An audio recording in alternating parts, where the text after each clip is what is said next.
নমস্কার, কেমন আছেন সবাই? পূজা হেলথি কিচেনে আরও একটি ব্লগে আপনাদের স্বাগত।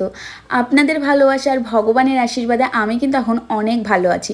ব্যাঙ্গালোরে এসে আমার পুরো চিকিৎসা কমপ্লিট, অপারেশন হয়ে গেছে। এখন আমরা বাড়ি ফিরবো। তো এসেছি ৮ দিন হয়ে গেল। ৮ দিনের মধ্যে একটা ব্লগ আপনাদের সাথে শেয়ার করেছি। তাছাড়া আমি অসুস্থ থাকার কারণে একটাও ব্লগ করিনি।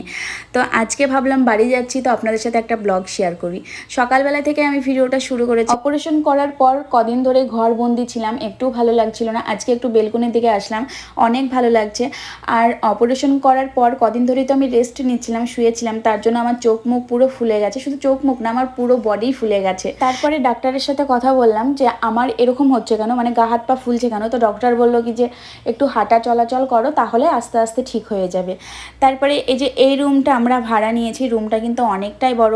ফার্স্টে যেটা দেখতে পেলেন সেটা হচ্ছে ডাইনিং। ওখানে একটা সোফা ছিল, টিভি ছিল, ফ্রিজ ছিল, একটা ডাইনিং ছিল, আর ওই সাইডে একটা রুম ছিল, আর আমরা এই রুমটা নিয়েছি। এই কদিন মা আমাকে নিয়ে ভীষণ ব্যস্ত ছিল, তার জন্য রুমটা সেই রকমভাবে গোছানো হয়নি, এলোমেলো হয়ে আছে, কারণ সমস্ত কিছু মাই গুছিয়ে রাখছে। আর তাছাড়াও আমরা কিন্তু এখানে রান্না করে খাচ্ছিলাম, কারণ এখানকার খাবার একদমই ভালো না, সমস্ত খাবার টক, আমরা খেতে পারছিলাম না। আর তাছাড়া অপারেশন করার পর থেকে একদম লাইট খাবার খেতে বলেছিল, তার জন্য মা কিন্তু আমার জন্য রান্না করে দিচ্ছিল এখানে। আমরা সেই বাড়ির তৈরি খাবার খাচ্ছিলাম। এখানে রুম ছাড়াও কিন্তু একটা কিচেন রুম ছিল, যেখানে মা খাবার বানাচ্ছিল। একদম পুরো বাড়ির মতো, অনেক সুন্দর জায়গা। আর তাছাড়াও একদম পরিষ্কার। এই রুমের যে মালিক, সে কিন্তু ভীষণ পরিষ্কার, বারবার এসে রুমটা পরিষ্কার করে দিয়ে যাচ্ছে। আর এই যে এটা হচ্ছে কিচেন। সকালবেলায় মা চা বসিয়েছে, আর কিচেনের পাশেই কিন্তু আছে ব্যালকনি। এখান থেকে পুরো বাইরেটা দেখা যাচ্ছে। বারবার আমি এখানে আসছিলাম, কারণ এই কদিন ঘরবন্দি ছিলাম, একটু ভালো লাগছিল না। এখান থেকে এসে আমি বাইরেরটা দেখছিলাম। আর এই জায়গাটার নাম আমি জানি না, তবে একদম মণিপালের সামনে, মানে মণিপালের সামনে বড় বড় দুটো পেস্ট্রিজ গ্রুপ আছে, তার পাশেই কিন্তু এই জায়গাটা। আর এখান থেকে মণিপাল হসপিটাল একটুখানি, ওই যে সামনে যেই বড় ফ্ল্যাটটা দেখতে পাচ্ছেন, তার পাশেই কিন্তু মণিপাল। তো তার জন্য আমাদের এই জায়গাটা অনেক সুবিধা হয়েছে। এদিকে কিন্তু মেঘের আবহাওয়াটাও ভালো লাগছে না, মানে একটু মেঘলা মেঘলা করছে। আজকে বাড়ি ফিরবো আর এরকম মেঘলা মেঘলা করছে। তো ডক্টর আমাকে হাঁটতে বলেছে। এখন তো অনেকটা সকাল, 5টার সময় আমরা উঠে পড়েছি। তো মা বললো চল নিচ থেকে আমি বাজার করে আনি, আর তুই একটু হেঁটে আয়। তো আমি আর মা এখন নিচে যাচ্ছি, আর এখানে বাজার করে রান্না টান্না করে আমরা খাওয়া দাওয়া করে তারপরে আমরা দুপুরবেলায় বেরোবো। তার জন্য আজকে আবার বাজার করে রান্না করে খাওয়া দাওয়া করব, কারণ এখানকার খাবার বললামই একদমই খেতে পাচ্ছি না। তাছাড়াও টক খাবার তো আমার একদম বারণ এখন অপারেশনের পর। তো মা আর আমি নিচে একটু হাঁটতে গিয়েছিলাম, সামান্য একটু যেতে পেরেছি। এই ফার্স্ট, মানে অপারেশন করার ফার্স্ট আমি নিচে আসলাম আর হাঁটছি। পাগুলো এত ফুলে গেছে, আমি তেমন হাঁটতে পারছিলাম না।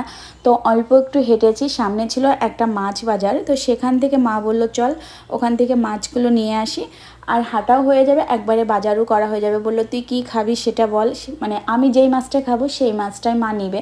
তো এখানে এসে দেখলাম মাছের যা দাম, দাম শুনে আমার মাথায় হাত উঠে পড়েছে। কাঁকড়া এখানে 1200 টাকা কিলো। বাপরে, এই ছোট ছোট চিংড়ি মাছগুলো 700 টাকা কিলো।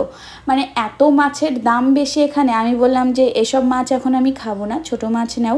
তো মা এখান থেকে ছোট ছোট মাছ নিয়েছে। তবে এখানকার না নিয়মগুলো অনেক ভালো। এই যে মাছের দোকানে মাছটা কেটে পরিষ্কার করে ধুয়ে তারপরে ওরা দিবে। তো মাছটা নিলাম, আর আমাদেরকে ব্যাগ দিল ছোট্ট ছোট 1 টাকার কয়েন, যেগুলো আমাদের ওইদিকে চলে না, কিন্তু এখানে চলে।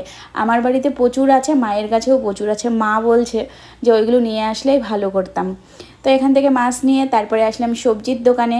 এখান থেকে মা শুধুমাত্র আলু আর পেঁয়াজ নিয়েছে, আর কিছুই নেয়নি, কারণ আমরা আজকে বাড়ি চলে যাব। মাকে বললাম আজকে আর বেশি কিছু রান্না করতে হবে না, তুমি শুধু মাছের ঝোল করো, ওতেই হয়ে যাবে। তারপরে বাজার টাজার করে সকালবেলায় টিফিন করে আমি আর ভাই এখন যাচ্ছি মণিপাল হসপিটালে। ওখানকার ডক্টর বলেছিল আমরা যেদিনকে বাড়ি ফিরবো সেদিনকে আমার ড্রেসিংটা চেঞ্জ করে দিতে, কারণ অপারেশন করার পর 5 দিন ধরে একই রকমভাবে ছিল। তো তার জন্য যাওয়ার দিনকে ড্রেসিংটা চেঞ্জ করতে বলেছে। তো তার জন্যই আমরা যাচ্ছি। আর তাছাড়াও আমার কিন্তু গাইনো ডাক্তার দেখানো এখনও হয়নি।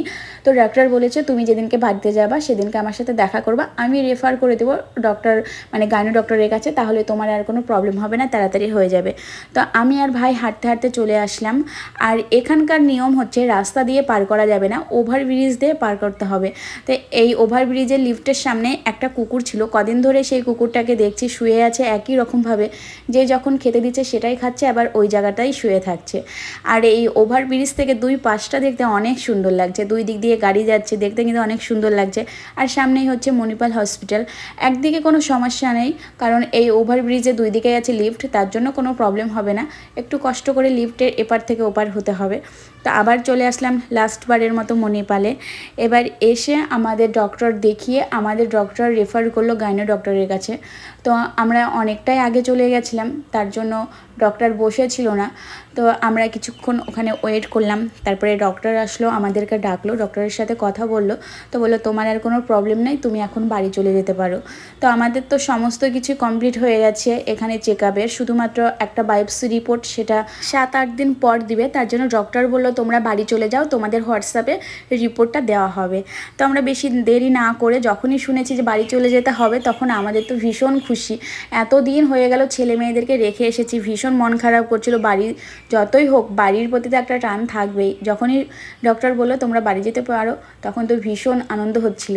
আর লাস্টবারের মতো মণিপালকে টাটা দিয়ে বাইরের দিকে আসছি। আর আসার সময় দেখছি একটা বিএমডব্লিউর গাড়ির যেখানে প্লেটটা ভাঙা, সেটা নিয়ে আমি আর ভাই হাসছিলাম যে এত দামি একটা গাড়ির প্লেটটা ভাঙা কি। আর এখানে যতগুলো গাড়ি আছে সবগুলোই কিন্তু অনেক দামি দামি গাড়ি।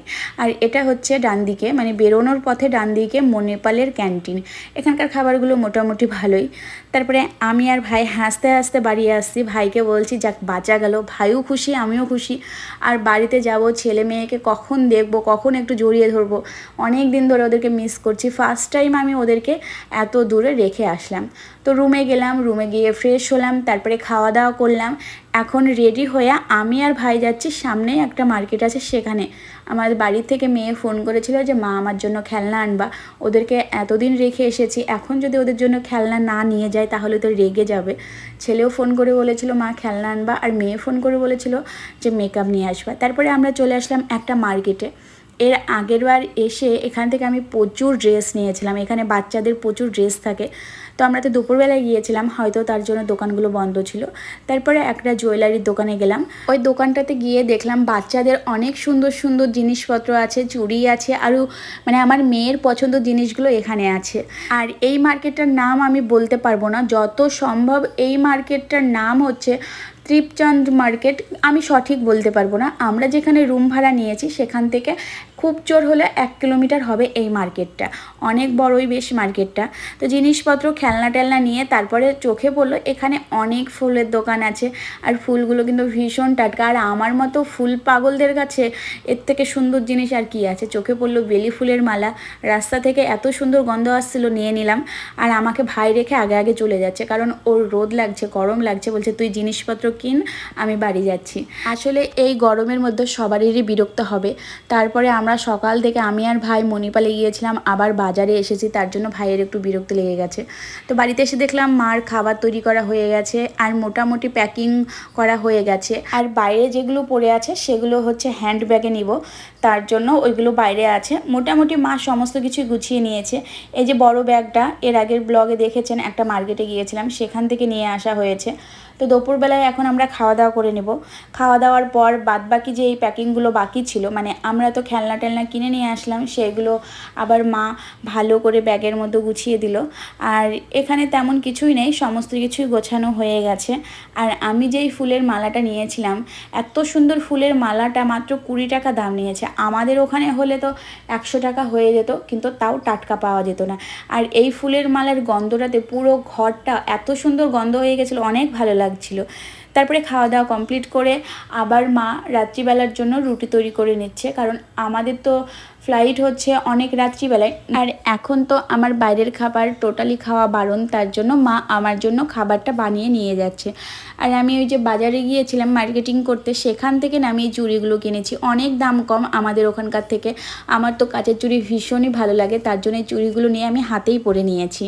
তো লাস্টবারের জন্য এই জায়গাটা দেখে নিচ্ছি, অনেক সুন্দর জায়গা, সত্যি বলছি। এখানে কিন্তু 1 সপ্তাহের বেশি এখানে কাটিয়ে দিলাম। আর যেখানে থাকি না কেন সেই জায়গার প্রতি একটা টান হয়ে যায়। এতদিন এখানে ছিলাম, ঘুরে ফিরে এই বেলকনিতেই আসছিলাম আর বাইরেটা এইভাবে দেখছিলাম। তো তারপরে আমাদের তো প্যাকিং হয়ে গেছে, এখন আমরা বেরোবো, সমস্ত রেডি হয়ে গেছে। তো এখন আমরা বেরিয়ে পড়বো। তো রুম ভাড়া দিয়ে আমরা কিন্তু ওখান থেকে বেরিয়ে পড়লাম। আর ওই সময় কিন্তু আমি একটা লাইভ করেছিলাম ফেসবুকে, তোমরা অনেকেই দেখেছো।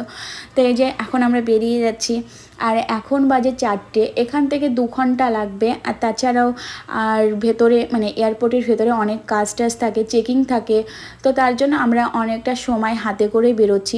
আর যাওয়ার সময় আমরা এখান থেকে একটা গাড়ি বুক করেছিলাম, কারণ অনেকটা রাস্তা, প্রায় 2 ঘন্টার কাছে, আর গাড়িতে ছাড়া বাসে করে তো এখন আমাদের পক্ষে যাওয়া সম্ভবই না। তার উপর আজকের কিন্তু ওয়েদারটাও ভালো না, একবার বৃষ্টি হচ্ছে, একবার রোদ হচ্ছে, কখন কি হচ্ছে বোঝা যাচ্ছে না। আমরা যখন বাড়ির থেকে বেরোই তখন কিন্তু ভালোই রোদ ছিল, ভীষণ গরম ছিল। বাড়ি থেকে কিছুটা বাড়ি বলেছি আমি, রুম থেকে যখন বেরোই, তো রুম থেকে কিছুটা বেরোনোর পর এই যে এখন বৃষ্টি শুরু হয়ে গেল, ফিরফির করে বৃষ্টি পড়তে লাগলো। আর সত্যি বলছি, ব্যাঙ্গালোরের সব ভালো, কিন্তু এই রাস্তার ট্রাফিক জ্যামগুলো একদমই পছন্দ হয় না।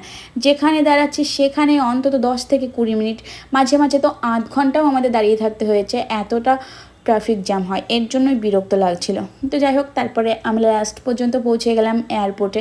আর এয়ারপোর্টের এই রাস্তাটা আমার কিন্তু অনেক ভালো লেগেছে, কারণ এই 2 সাইডেই ছিল ফুল গাছ, আর ফুল গাছ তো আমার অনেক পছন্দের, তার জন্য দেখতে অনেক সুন্দর লাগছিল। আর যাওয়ার দিনকে ভাইয়ের তো তেমন কিছুই হয়েছিল না, আমার আর মায়ের ভীষণ শরীর খারাপ হয়েছিল, কিন্তু বাড়ি ফেরার দিনকে ভাইয়ের ভীষণ শরীর খারাপ করছিল। যখন থেকে গাড়িতে উঠেছে তখন থেকে বলছে আমার মাথা ঘুরছে, আমার ভালো লাগছে না। তা আমি বলছি, তোর এখনই এই অবস্থা, এখনও তো অনেক রাস্তা বাদ আছে, কারণ ফ্লাইটে লাগবে 2 ঘন্টা 20 মিনিট, তারপরে কলকাতা থেকে বাড়ি যেতে আবার 5 ঘন্টার রাস্তা। তো ভেবে আমার তো আগেই টেনশন হয়ে যাচ্ছে। ঘুরতে তো অনেক ভালো লাগে, কিন্তু এই যে রাস্তার জার্নিটা, এটা একদমই ভালো লাগে না, বিশেষ করে গাড়িতে একদমই পছন্দ হয় না। তো তারপরে আমরা চলে আসলাম সন্ধ্যাবেলায় করে এয়ারপোর্টে, এটা হচ্ছে ব্যাঙ্গালোর এয়ারপোর্ট। আর যাওয়ার দিনের তুলনায় আসার দিন কিন্তু আমাদের অনেকগুলো ব্যাগ এক্সট্রা হয়ে গেছিলো। এয়ারপোর্টে এসে যা যা কাজ ছিল সমস্ত কিছু কমপ্লিট, মানে চেকিং যা ছিল। আর আমাদের কলকাতার থেকে না এখানে আরও বেশি মানে চেকিং হয়, তার জন্য অনেকটাই সময় লাগলো। আর আমরা এমনিতেও অনেকটা সময় নিয়ে আমরা এসেছিলাম। তো ফার্স্টে আমরা যেখানে বসেছিলাম তার সামনেই ছিল একটা বার। তো আমি ভাইকে বলছি, কি রে খাবি না কি? ভাই বলছে দিলে আবার কেনা খাবে, কিন্তু কলকাতা থেকে এগুলো অ্যালাউ নেই, ব্যাঙ্গালোরে দেখছি এগুলো অ্যালাউ আছে। আর এয়ারপোর্টের ভিতরে ভীষণই বোরিং হচ্ছিলাম। ভাই তো এখানে বসে বসে গেম খেলছে, আমার সময় কাটছিল না। আমি একবার গেম খেলছি, একবার মায়ের সাথে গল্প করছি, একবার ভাইকে জ্বালাচ্ছি, এই করে করে যাই হোক 1 ঘন্টা সময় কাটিয়ে নিয়েছি। কারণ 1 ঘন্টা হাতে নিয়ে বেরোনো অনেক ভালো, বাড়িতে বসে থাকার থেকে ওখানে গিয়ে বসে থাকবো। অনেক সময় কি হয়, ফ্লাইট হয়তো আগে পিছে করে দেয়, তার জন্য একটু সময় নিয়ে আমরা গিয়েছিলাম। তো তারপরে লাস্ট পর্যন্ত আমাদের ফ্লাইট ছিল 9টার সময়, না টাইম ছিল 8:30টার সময়, আধ ঘন্টা লেট ছিল। ফ্লাইট ছিল 8:30টার সময়, সেখানে ছেড়েছে 9টার সময়। তো কলকাতায় এসেছি, মানে আমরা নেমেছি 11:30 ওই 11:15টার সময়। আর এই যে ব্যাঙ্গালোরে ওঠার সময় ফ্লাইটে করে যখন ওপরে উঠছিলাম, তখন থেকে নিচটা দেখতে অনেক সুন্দর লাগছিল। মনে হচ্ছিল মানে যত উপরে উঠছিলাম তত দূর থেকে দেখতে অনেক সুন্দর লাগছিল, মনে হচ্ছে চারিদিকে কত আলো, জোনাকি পোকা, দেখতে অনেক সুন্দর লাগছিল। তো আমি তো রাত্রিবেলায় রুটি আর আলু ভাজা নিয়েছিল মা, সেগুলো কিন্তু ফ্লাইটের ভিতরে খাইনি, পরে খেয়েছিলাম কলকাতায় নেমে। আর ভাই এখানে KFCর অল প্যাক একটা নিয়েছিল, সেটাই বসে বসে খাচ্ছিল। আর আমি তো খাবো না, ভাই বারবার বলছে খাবি, একটু খা না, একটু ভালো, এরম করে রাগাচ্ছিল। তো যাই হোক, এসব খাবার তো আমার এখন বন্ধ টোটালি। তারপরে আমরা 11:15টার সময় কলকাতায় নামি, অনেকটা দেরি হয়ে গেছিলো। আর বাড়ি থেকে গাড়ি চলে এসেছে অনেকটা আগেই, কারণ ওদেরকে বলেছিলাম আমরা 10:30টার সময় নেমে যাব, 10:30 না 11:30টার সময় নেমে যাব, তার জন্য ওরা তাড়াতাড়ি চলে এসেছে। তো যাই হোক, এখন নেমে একদম সোজা বাড়ি। আর কোনো কথা না, কতদিন যে বাড়িতে যাইনি, মানে কতদিন পর বাড়িতে যাচ্ছি, কখন বাড়িতে যাব, মনটা তো আনন্দতে আর আটছে না, বাড়িতে যাব, ছেলে মেয়েদের দেখবো, এটাই ভাবছিলাম বারবার। তো রাত্রিবেলা নেমে খাওয়া দাওয়া করে আমরা ওখান থেকে রওনা দিই। তো এই ভিডিওটা এতদূর পর্যন্ত কেমন লাগলো আমাদের জার্নিটা অবশ্যই কমেন্ট করে কিন্তু জানাবেন। তো চলুন, ভিডিওটা আজ এখানে শেষ করছি। সবাই ভালো থাকবেন, সুস্থ থাকবেন, অবশ্যই নিজের খেয়াল রাখবেন। দেখা হবে পরের ব্লগে, ততক্ষণ টাটা।